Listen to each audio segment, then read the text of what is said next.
জলপাইগুড়ি উত্তরবঙ্গের সবুজে ঘেরা একটি শহর, আর এই শহরের ইতিহাস নিয়ে কৌতূহলের কিন্তু আমাদের শেষ নেই। এই শহরের ইতিহাস নিয়ে অনেক প্রামাণ্য বই আছে, অনেক হয়েছে গবেষণা, কিন্তু আজকের এই অডিও ভিজুয়ালের যুগে এই শহরের ইতিহাস ছোট্ট করে কি একটু তুলে আনা যায় না? হ্যাঁ, এটা আমি ভাবছিলাম অনেক দিন ধরে, আর সেই জন্যই আজকে এই কাজে হাত দেওয়া। দীর্ঘ অনেক দিনের পরিশ্রম করে চেষ্টা করেছি এই শহরের ইতিহাসকে তুলে আনতে খুব ছোট্টভাবে আপনাদের সামনে। কতটুকু সফল হলাম এই ভিডিওর শেষে আপনারাই দেবেন তার মতামত। আসুন শুরু করি এই শহরের ইতিহাসের গল্প। আজ যে শহরের নাম জলপাইগুড়ি, জন্মলগ্নে কিন্তু তা ছিল না। আসুন ইতিহাসের হাত ধরে পিছিয়ে যাই 500 বছর। প্রথমে জানি জলপাইগুড়ি পত্তনের ইতিহাস।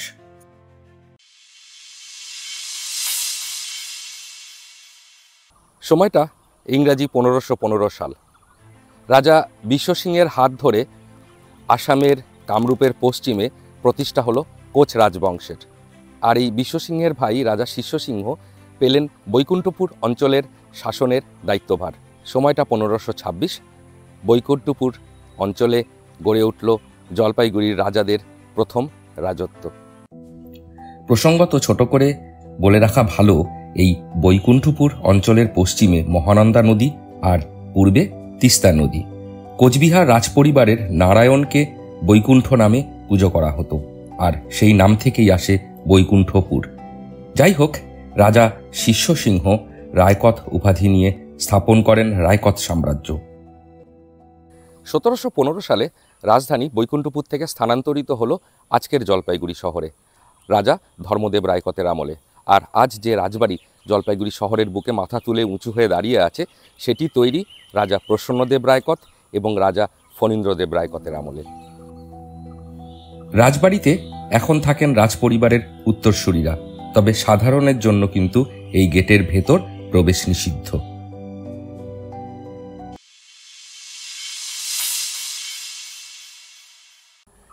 এবার জলপাইগুড়ি নামের ইতিহাস। রাজত্ব তো স্থাপন হলো, কিন্তু আজ যে এই নাম জলপাইগুড়ি, এই নাম এলো কোথা থেকে? বিখ্যাত ঐতিহাসিক উমেশ শর্মার বই থেকে বেশ কয়েকটি সম্ভাবনার কথা কিন্তু আমরা জানতে পারি। প্রথম যে সম্ভাবনা সবার থেকে বেশি প্রচলিত, সেটি জলপাই গাছের আধিক্যের জন্য জলপাইগুড়ি শহরের নাম জলপাইগুড়ি। কিন্তু অ্যাকচুয়ালি দেখা যায় জলপাইগুড়িতে জলপাই গাছের থেকে কিন্তু অনেক বেশি রয়েছে শিমুল গাছ।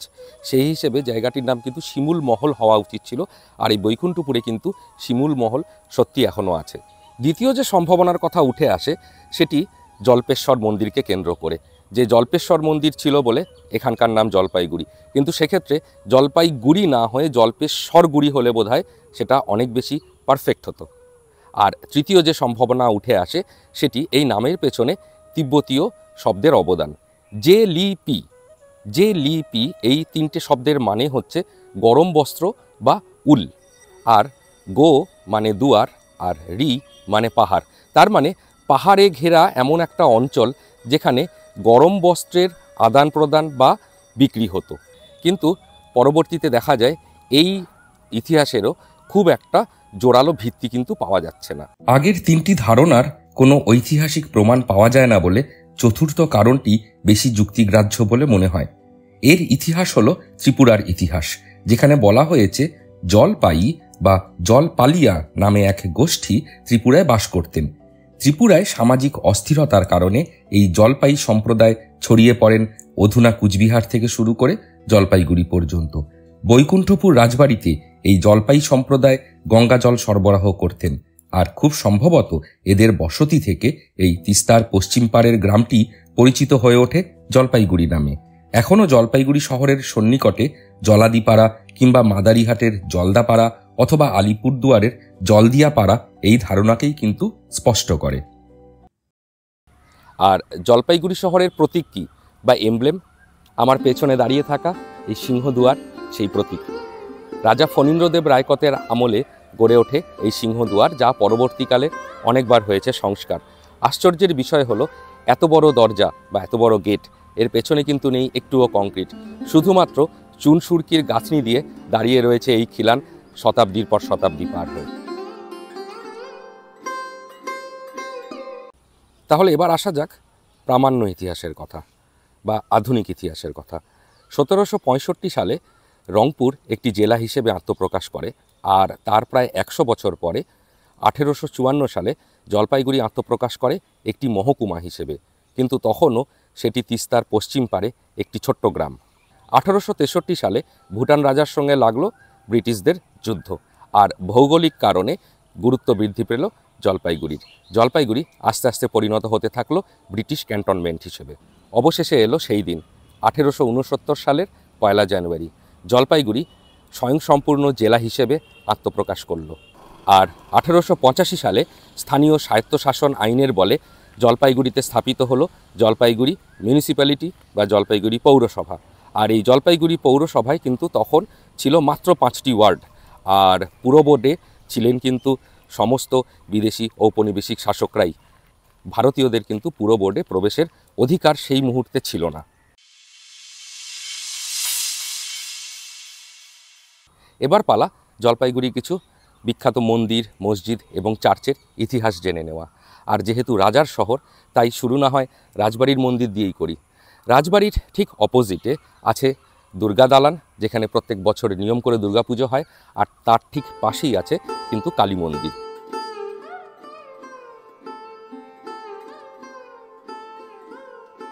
রাজবাড়ির ঠিক উল্টো দিকে আছে বিশাল বড় রাজবাড়ি দিঘি।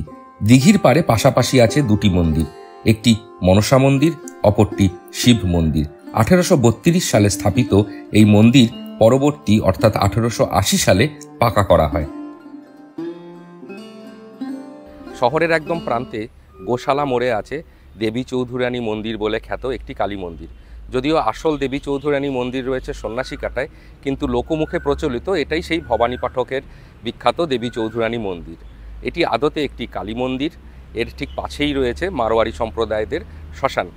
আর এই মন্দির প্রাঙ্গণটি বিশাল, সুবিশাল এবং সুপ্রাচীন বটগাছ দিয়ে ঘেরা। এই মন্দিরে এলে আপনার মন কিন্তু হয়ে উঠবে শান্ত।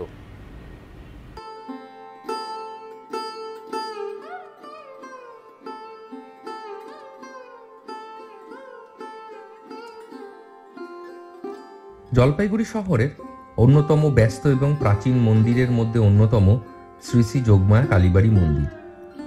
শ্রী শ্রী যোগমায়া কালীবাড়ি স্থাপিত হয় 1898 সালে।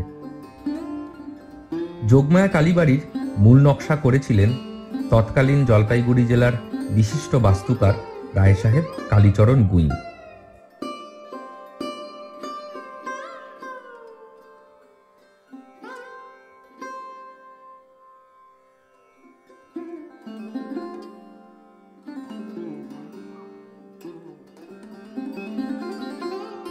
পরবর্তীতে অবশ্য যোগমায়া কালীবাড়িতে সংযোজিত হয় একটি শিব মন্দির এবং বাবা লোকনাথের মন্দির।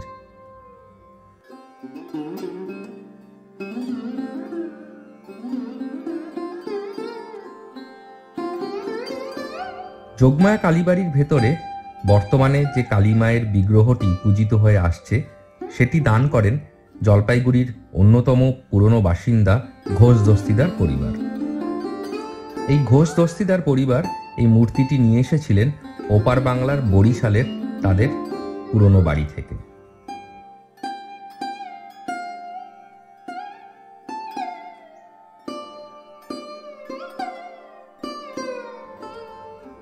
প্রসঙ্গত বলে রাখা ভালো, 1968 সালের তিস্তার মহাপ্লাবনে যখন সমস্ত জলপাইগুড়ি শহর নিমজ্জিত, সেই সময় কিন্তু মন্দির ছিল সম্পূর্ণ নিরাপদ।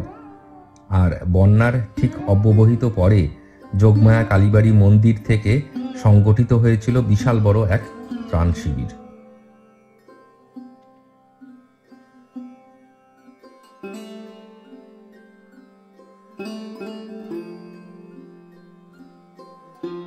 জলপাইগুড়ি শহরের সবথেকে পুরনো চার্চ আমার পেছনে যেটা এখন দেখা যাচ্ছে, তিস্তা উদ্যান পার করে একটু এগোলেই ডান হাতে পড়বে Saint Michael and All Angels Church. 1868 সাল ব্রিটিশ ঔপনিবেশিক শাসকদের হাত ধরে এই চার্চের সূচনা। এই চার্চ কিন্তু জলপাইগুড়ির সবথেকে পুরনো চার্চ। আর সবথেকে মজার কথা, এই চার্চের ওপরে একটি ঘণ্টা আছে। এই ঘণ্টাটি কিন্তু সেই সুদূর ইংল্যান্ড থেকে জাহাজে করে বয়ে আনা হয়েছিল এই জলপাইগুড়ি শহরে, সেটাও কিন্তু সেই 1868 সাল। জলপাইগুড়ি শহরের সবথেকে পুরনো ঘণ্টা। এই চার্চ প্রথমে ছিল শুধুমাত্র সাদা সাহেবদের জন্য, আর এই চার্চের পাশেই কিন্তু একটা ছোট কবরখানাও আছে। বছরের বিশেষ বিশেষ দিন এই চার্চ রঙিন আলোয় সেজে ওঠে আর জনসমাগমে ভরে ওঠে আশপাশ। বাঁধের একদম পাশে প্রচুর গাছে ঘেরা আর পাখির কলকাকলিতে ভর্তি এই জায়গাটি এলে আপনার কিন্তু মন ভালো হতে বাধ্য। দেশীয় খ্রিস্টানরা প্রতিষ্ঠা করলেন আরও একটি ব্যাপটিস্ট চার্চ। সময়টা 1896 সাল, আর এই চার্চ আছে নয়াবস্তিতে। নয়াবস্তির এই চার্চ বছরের কিছু নির্দিষ্ট দিন সেজে ওঠে খুব সুন্দরভাবে আর ভরে ওঠে জনসমাগমে। সময়টা 1868 সাল। মুন্সি রহিম বক্স জলপাইগুড়িতে তার স্ত্রীর নামে জমি কিনে প্রতিষ্ঠা করলেন নবাববাড়ি, যেটি এখন জেলা দায়রা আদালত। আর সেই নবাববাড়ি প্রতিষ্ঠার পরেই বাংলাদেশের কুমিল্লা, নোয়াখালী থেকে তার আত্মীয় স্বজনে ভরে উঠল বাড়ি। আর সেই আত্মীয় স্বজন এবং বাড়ির লোকের প্রয়োজনেই কিন্তু তিনি গড়ে তুললেন জলপাইগুড়ির প্রথম মসজিদ, যেটা নবাববাড়ি মসজিদ। সময়টা 1885 সাল। নয়াবস্তিতে অবস্থিত এই মসজিদও কিন্তু 100 বছরের পুরনো। 1920 সালে জলপাইগুড়ি জেলার বিদ্যালয় পরিদর্শক খান বাহাদুর তসদ্দুক আহমেদ গড়ে তোলেন এই মসজিদ।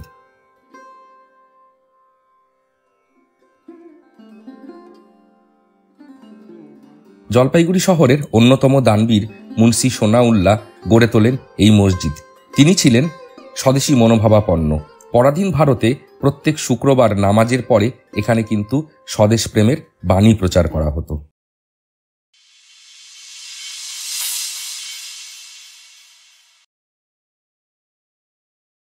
জাতির মেরুদণ্ড গড়ে ওঠে শিক্ষা দিয়ে।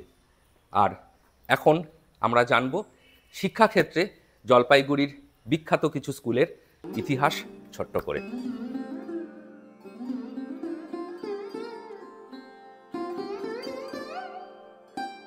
জলপাইগুড়ির শিক্ষা ব্যবস্থায় অন্যতম পথিকৃৎ জলপাইগুড়ি জেলা স্কুল। সময়টা 1876 সাল। তখন মাত্র 200 টাকা সরকারি অনুদানে গড়ে উঠল জলপাইগুড়ি জেলা স্কুল।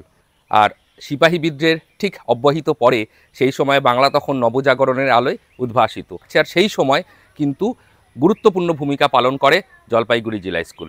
কিন্তু 1909 সালে এক বিধ্বংসী আগুনে পুড়ে যায় স্কুলের টিন আর কাঠের যে ভবন সেটি। আর তারপর শহরের সবার অনুদানে সরকারি সাহায্যে আবার 1914 সালে গড়ে ওঠে লালবাড়ি, যেটি আজকে এখনও মাথা তুলে দাঁড়িয়ে আছে। কেটে গেছে মাঝখানে কিন্তু একটা গোটা শতাব্দী। আর এই স্কুল থেকে বেরিয়েছে অজস্র ছাত্র, যারা পশ্চিমবঙ্গের তথা ভারতবর্ষের মুখ উজ্জ্বল করেছে গোটা পৃথিবীর কাছে।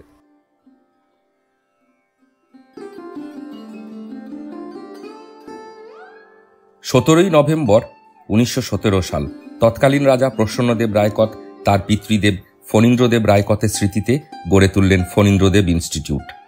1948 সালে শহরের কেন্দ্রস্থল ডিবিসি রোডে নূর মঞ্জিল ভবনে এর পথ চলা শুরু। অবশ্য বেশ কিছুদিন পরে বিদ্যালয়টি চলে আসে তার বর্তমান স্থানে।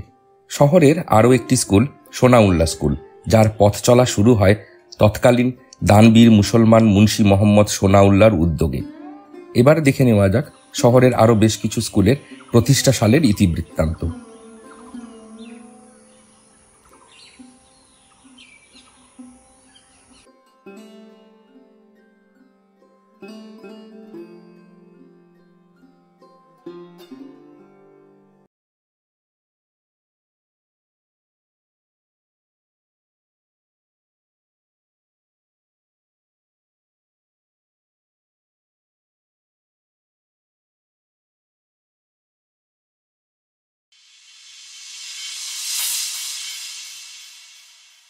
যে কোনো জাতির মেরুদণ্ড তৈরির পেছনে খেলাধুলার গুরুত্ব কিন্তু অপরিসীম। আর তাই 1898 সালে শহরের বুকে তৈরি হলো প্রথম খেলাধুলার জন্য ক্লাব, যার নাম টাউন ক্লাব। টাউন ক্লাব গঠনে পৃষ্ঠপোষকতা করেছিলেন জগদীন্দ্রদেব রায়কত, রায়বাহাদুর কালীপদ মুখার্জি, খান বাহাদুর রহিম বক্স, শশীকুমার নিয়োগী, রজনী বসু, হরিভূষণ চন্দ্র, তারিণী প্রসাদ রায়ের মতন প্রসিদ্ধ ব্যক্তিবর্গ। 1957 সালে টাউন ক্লাবে প্রথম গড়ে ওঠে স্টেডিয়াম, আর 1971 সালে বর্তমানে নয়ন শোভন স্টেডিয়ামটি তার সম্পূর্ণতা লাভ করে। রাজবাড়ির আমবাগান আর লিচু বাগান ছিল এই পেছনের যে মাঠ, এই মাঠে। পরবর্তীতে 1985 সালে পৌরসভার উদ্যোগে এখানে গড়ে ওঠা শুরু হয় স্পোর্টস কমপ্লেক্স, যেটি 2015 সালে পরিচিত হয় বিশ্ব বাংলা ক্রীড়াঙ্গন বলে। এছাড়াও জলপাইগুড়ি ইয়ং মেন্স অ্যাসোসিয়েশন বা JYMA, ফ্রেন্ডস ইউনিয়ন ক্লাব বা FUC, রায়কোটপাড়া ইয়ং অ্যাসোসিয়েশন শহরের খেলাধুলায় উল্লেখযোগ্য ভূমিকা পালন করে চলেছে।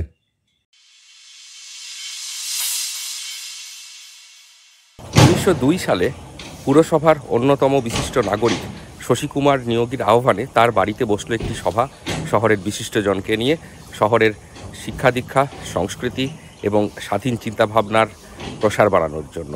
সেই বৈঠকের ফলশ্রুতি হিসেবে 1905 সালে গড়ে উঠল আর্যনাট্য সমাজ।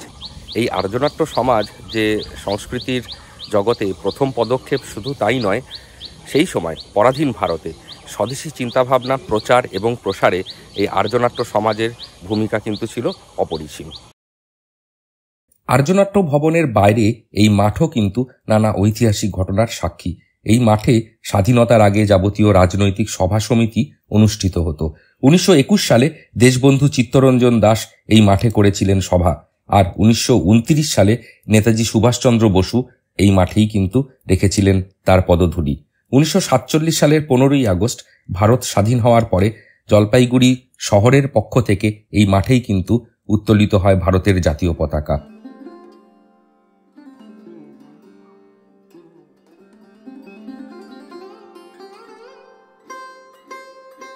সময়টা 1923-24 সাল। শহরের সংস্কৃতি মনস্করা দল বেঁধে শহরের এদিকে ওদিকে মঞ্চ তৈরি করে করতেন নাটক। তারাই এবার উদ্যোগ নিয়ে প্রতিষ্ঠা করলেন জলপাইগুড়ি ফ্রেন্ডস ড্রামাটিক ক্লাব বা বান্ধব নাট্য সমাজ। 1924 সালে বান্ধব নাট্য সমাজের নিজস্ব ভবন নির্মাণ করা হয়। জলপাইগুড়ির সাংস্কৃতিক ঐতিহ্যের সাথে বান্ধব নাট্য সমাজের নাম অঙ্গাঙ্গিভাবে যুক্ত। একটা সময় সিনেমা, নাটক সহ নানা বিভিন্ন সাংস্কৃতিক অনুষ্ঠান সম্পন্ন হতো এই বান্ধব নাট্য সমাজে, কিন্তু আজ কালের আমোঘ নিয়মে তার অস্তিত্ব এক প্রশ্নচিহ্নের মুখে দাঁড়িয়ে।